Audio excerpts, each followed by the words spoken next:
Hi everyone, this is Miss Erin from Hop Hop Public Library and welcome to Juneteenth Storytime. So Juneteenth is celebrated on June 19th and it commemorates the date on June 19th in 1865 when the last slaves in the United States in Galveston, Texas finally found out about their freedom.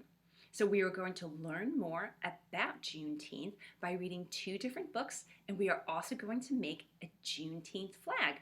So are you ready to learn more about Juneteenth?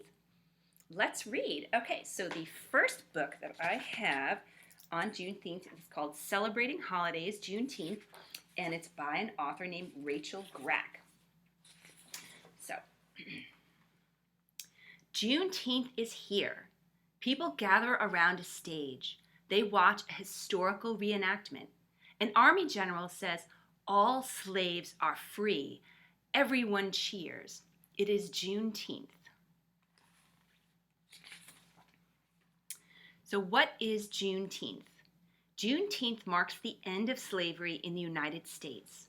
It is also called Freedom Day. Many people honor African American culture. Who celebrates Juneteenth? African Americans observe this holiday. Other people can join in too. It is an official holiday in most states. Juneteenth beginnings. The United States used to practice slavery. In 1863, President Abraham Lincoln's Emancipation Proclamation freed the last slaves, but the news spread slowly. The news reached Galveston, Texas last. The state's 250,000 African American slaves became free on June 19, 1865. They chose to celebrate this day every year. Time to celebrate. Juneteenth takes place on June 19th. Its name comes from this date. Texas made it a holiday in 1980, and other states followed. And you can see here, we have a Juneteenth timeline. So in 1863, you have the Emancipation Proclamation. June 19th, 1865 is when that finally reached Galveston, Texas. And then in December 1865, the 13th Amendment officially ends slavery in the United States. Juneteenth traditions. African Americans celebrate their heritage on this day. Many go to church, they sing spirituals, they remember their ancestors. Some cities hold parades. People fly a special flag. They listen to speeches about the past. They also share hope for the future. And you'll see here there are instructions on how to make a Juneteenth flag, and we're going to do that a little bit later. Families spend time together. Many have barbecues and sip red soda. Red stands for the strength of freed slaves. People honor this strength. They celebrate freedom. So that is Celebrating Holidays, Juneteenth. Now that you know more about the background of Juneteenth, we can read a picture book. This one is called Juneteenth for Maisie, and it's by Floyd Cooper. So let's find out more about Maisie. Maisie wants to play outside, but it is too late. It's getting dark, Maisie. It's time to stay inside. Maisie wants a cookie, but it is time for bed. Not now, little one. It's too close to bedtime. Maisie wants to stay up late, but she is too little. Bedtime is the rule, sweet girl.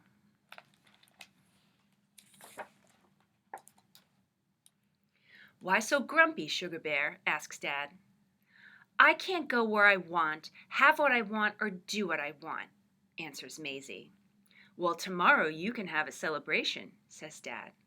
What are we celebrating? Asks Maisie.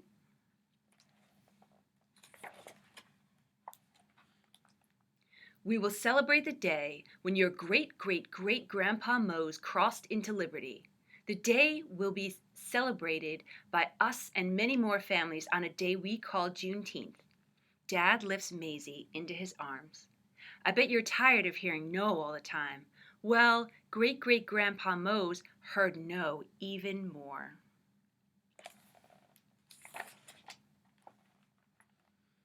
Grandpa Mose worked in fields that stretched all the way to sunset.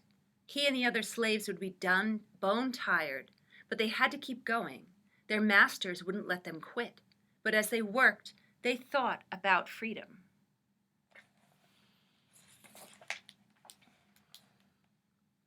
And before they finally went to sleep at night, they prayed about freedom and made plans for change and a better future.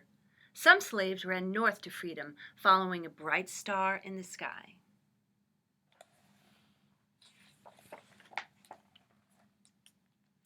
They sweat, they bled, and they cried till those cries were quieted by a single proclamation from a brave president.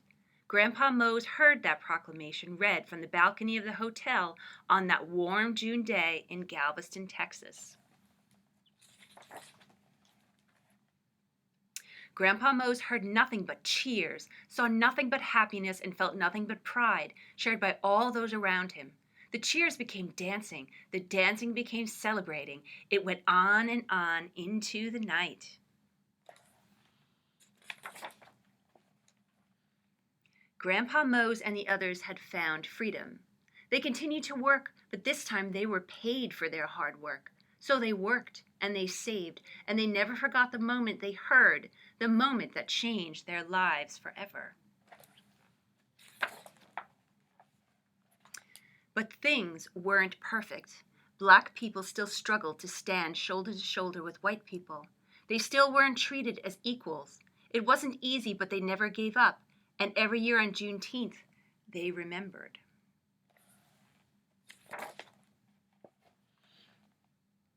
They marched for jobs, they lobbied for schools and the right to vote.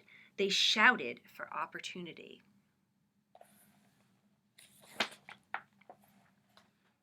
And every year on Juneteenth, they celebrated and remembered. They learned and they grew. They forgave. They excelled and achieved.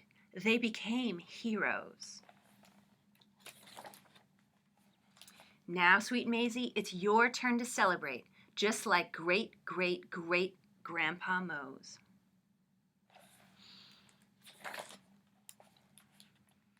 It's your turn, Maisie, to eat some barbecue and drink some strawberry pop.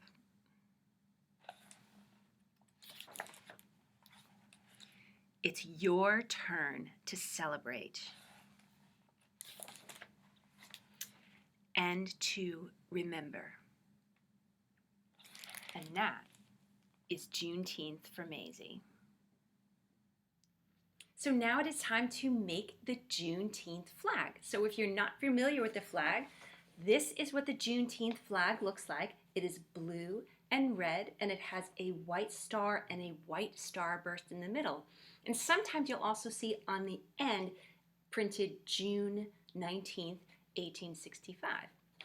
Now, in order to make the craft, you're going to need a piece of blue and a piece of red construction paper. You're also going to need scissors and glue. And depending on how you want to make the star and the starburst in the middle, you can either use white paint, you can use a white crayon, or you can go online and find a Juneteenth flag coloring sheet like this one. And if you want, you can just color the coloring sheet, or you can cut out the shapes of the star and the starburst and then glue them onto the construction paper flag. And that's what I did here. So here I have the red and the blue construction paper, and then the pieces I cut out from the coloring sheet. So in order to get started, you need to take your red piece of paper, and as you can see on the flag, the red has an arc. It's in an arc shape. It's not cut straight. So you can always draw the arc on your paper first and then cut it, or you can just freely cut it. So this is what it will look something like when you're done. And then you're going to take your blue piece of paper and you're going to glue the red onto the blue like this. And then from here, if you're painting or if you're using the white crayon, you can make your star in the middle and then make your starburst around. Or if you've cut out the shapes, from the coloring sheet, or if you've drawn them on paper and cut them out yourself, you can put the star into the middle and then glue the starburst around. Now, to warn you, the starburst is a little tricky because in order to cut it out of the coloring sheet, you need to actually cut it. So it can be a little tricky gluing it on. So it does take a few minutes and a little bit of patience. If you don't want to do it that way, you don't have to. You can always draw it. And in the end, this is what the flag will look like. And you can hang it on your refrigerator, you can put it in your window or on your doorway to show everyone that you're celebrating Juneteenth. I hope you enjoyed this video, and I hope that you have a wonderful Juneteenth this year. Thank you. Other books about Juneteenth available at the library or online through Overdrive, Libby, or Tumble Books include Juneteenth Jamboree, Freedom's Gifts, A Juneteenth Story, and The Story Behind Juneteenth.